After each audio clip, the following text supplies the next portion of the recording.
Hi, and welcome back to the History Hut. I'm Jim. This is Dr. K, and we're continuing our talk about immigration to Canada. So, what other tactics did Sifton use? Okay, well, some of the tactics are ones that I've already spoken about. He too sent teams of journalists out west. So he'd send them on little tours, and then he would ask them to give a kind of, obviously positive spin. And then there were testimonials from successful settlers. There were promotional, posters, full-length books even, kind of ghost-written books. One was called The Land of Opportunity. One was called The Wondrous West. And then also in British periodicals and newspapers, there were immigrant articles. There's a section on immigration, so it wouldn't just be for Canada, but we, of course, would be part of that. And lots of pleas for young gentlewomen, as we've seen. Send your sister anything in a skirt stands a chance. So Lesher's home sections as well would have testimonials from people that had already gone out there. There's a really good book by Susan Jackal called A Flannel Shirt and Liberty, and she talks about the reality of the experiences, what actually happened to women when they got out west and ended up being like head cook and bottle washer for 16 cowboys instead of going out to have a family and a new life. So, of course, very difficult. The other thing that Sifton does, though, is he offers block settlements to ethnic groups because he thinks it'd be easier to get different groups from Eastern Europe to come if they can all settle together. They're not just going to be kind of tossed out into the West. This comes back to haunt the government later because people really quite like it. And then when the government's like, oh, we're not doing that anymore, they're like, no, we are. And there's all sorts of trouble. I think that one of the reasons for it is that Marianne Valverde, in one of her articles, she thinks that, well, she says, and others have said as well, that people thought that it would be harder to assimilate foreigners to the country if they just all stayed in, the middle of nowhere together and they just spoke their own language and followed their own culture. Now, you see things like that, say, outside of Edmonton, you have the Ukrainian village and you can go there and it's a historical place and they have like people baking bread and stuff. And so, kind of showing you what these settlements were like. But it kicks off a bit of a moral panic because people are like, oh, what are those people actually like? What is a Ruthenian? What does he look like? What does he believe in? How will he ever be like us? It's very, very interesting. Sifton also emphasized recruiting in America. The government only had about 2 or 3 agents working in America, usually just trying to get French Canadians to come back to Canada. But by the turn of the century, I think about 1899, actually, the target group was changed. They just wanted to get people that were already farming in America. They're like, okay, let's do the reverse thing. We'll go down there and get people that already know how to farm, get them to come here.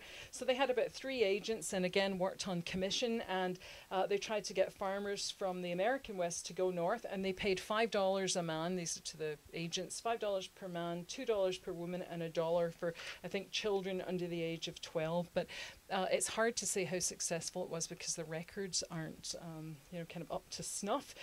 Sometimes people would pretend that they were American and really from Ontario who'd crossed over into America, and they'd be like, oh yeah, I'll take, I'll come out to the West. So it's really kind of hard to work out, but it looks as though it's incredibly successful because in 1897 there's only about, I think the number's about 2,000 people moving from America into the Canadian West. And by 1902, there's something at 40,000 a year, right from the West, not necessarily from Eastern places as well. So why did he want Americans? And it's not even that he wants Americans, he wants recent immigrants to America. And he wanted that because, well, if it was actual Americans, they usually had capital and goods and they were experienced farmers. But if it was people that had immigrated to the American West, they were usually ethnically acceptable because they were from Anglo-Saxon stock, so Northern Europe. They were already assimilated to American ways, so you'd already kind of gone through the first stage of that. The perception was, again, that the American West was closing, or they were a bit of luck.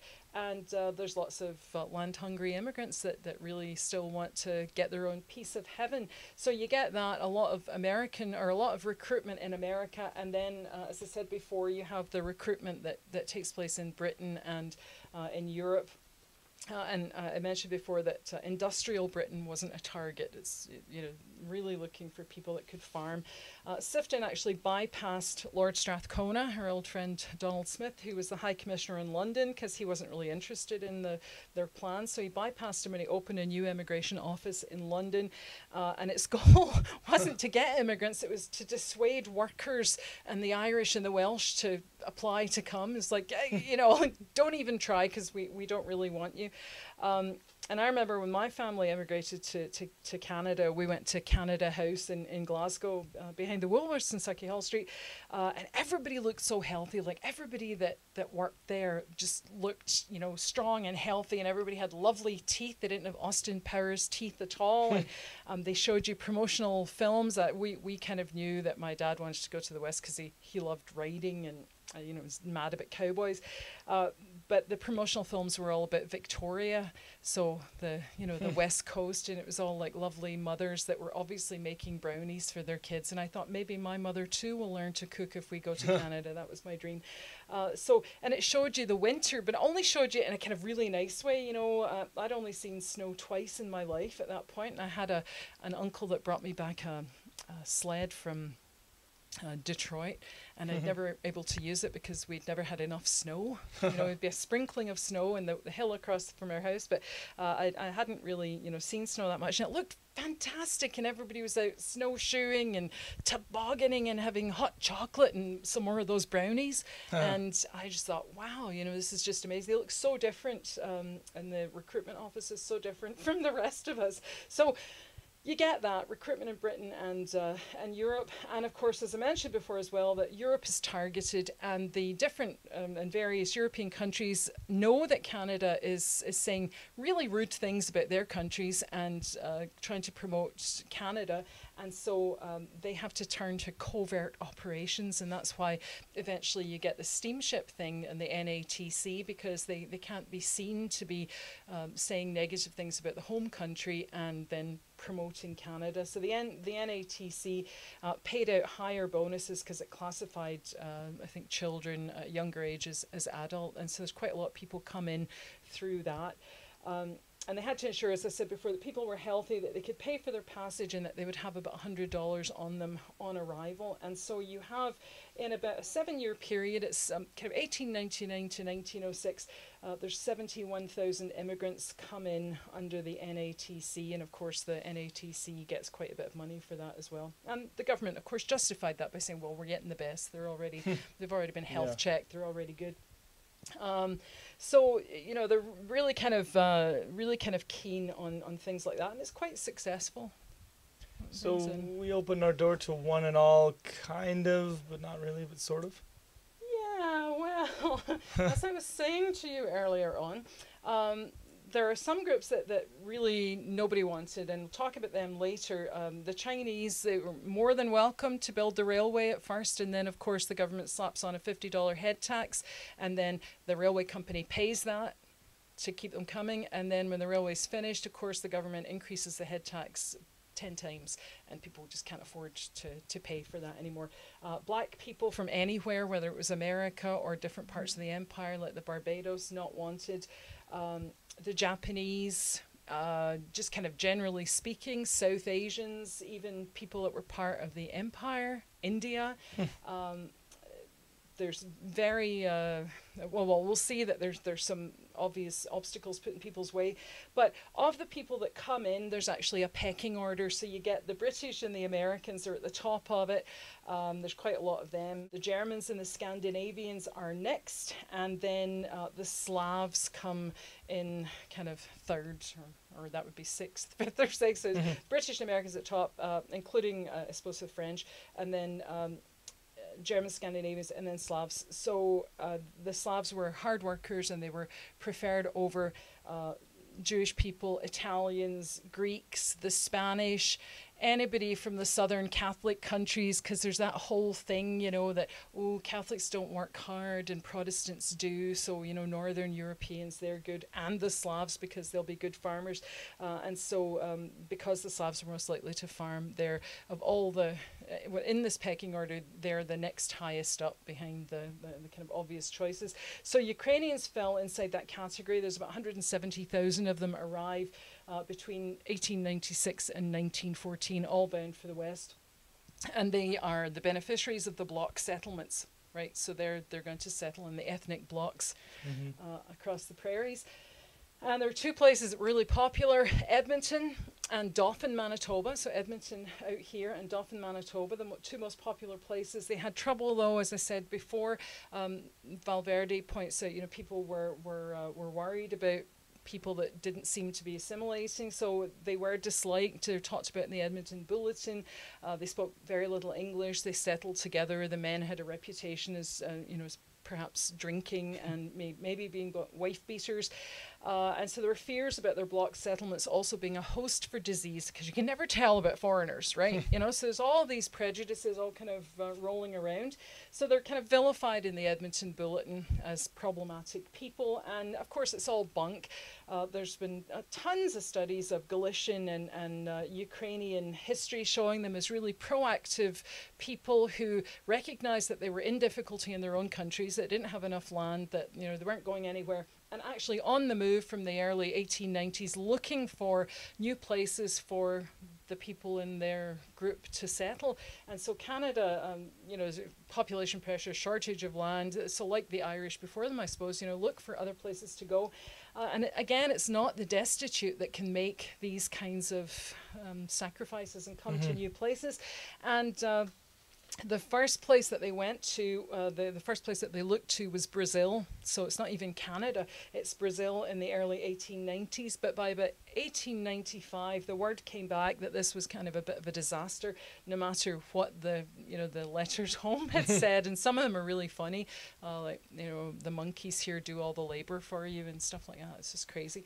So Canada became the focus of an academic fact-finding mission. So these two academics were sent to Canada and put on the train and, taken across and shown what it was like. And so there's a lot of people coming then under the NATC and then even more. And they don't really keep clear records of, whose family members decide to come in after them. And the other thing that's kind of interesting is that there's a change in name. They were called people from what would be the Ukraine today were called Ruthenian until about 1900.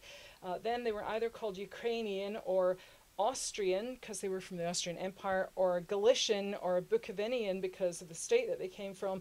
And then you got the derogatory terms as well, hunky for Hungarian and bohunk for someone that was a combination of a Bohemian and a Hungarian. And then by about 1921, the Canadian government started using the term Ukrainian. So actually you'll see things about Ruthenian schools, and it's actually the same group that we're talking about. So a lot of them come in without the bonus system.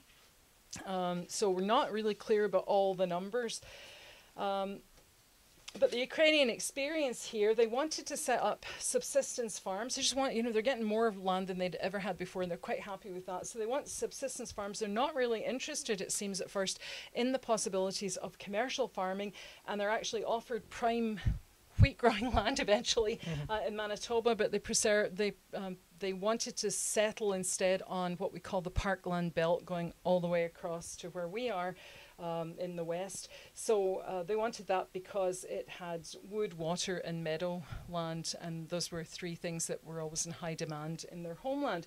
So they settled in blocks, and the first group, I think, settled at a place called Josephburg near Edmonton. It's actually by Fort Saskatchewan. And then another place called Star, Alberta, and there's a population of about 38 families there in 1896.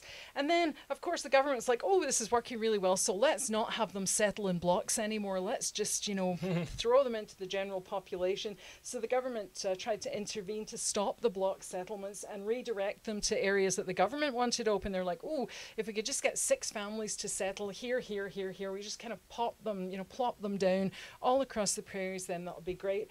And there was a commissioner of immigration put in charge at Winnipeg to organize the Galicians and to do exactly this, to place them nicely across the prairies. And the best example of what can happen and how people just wouldn't put up with this kind of intervention came in 1898 when one group left Winnipeg for Dauphin and then Edmonton, the two top spots, and the train was stopped in Fish Creek, which is in Saskatchewan today, and they were all told to get off, that this was their new home, and kind of, you know, shoved off the thing, and they refused to stay and just started en masse walking back down along the line, chanting in their own language, Edmonton, Dauphin or die, I believe.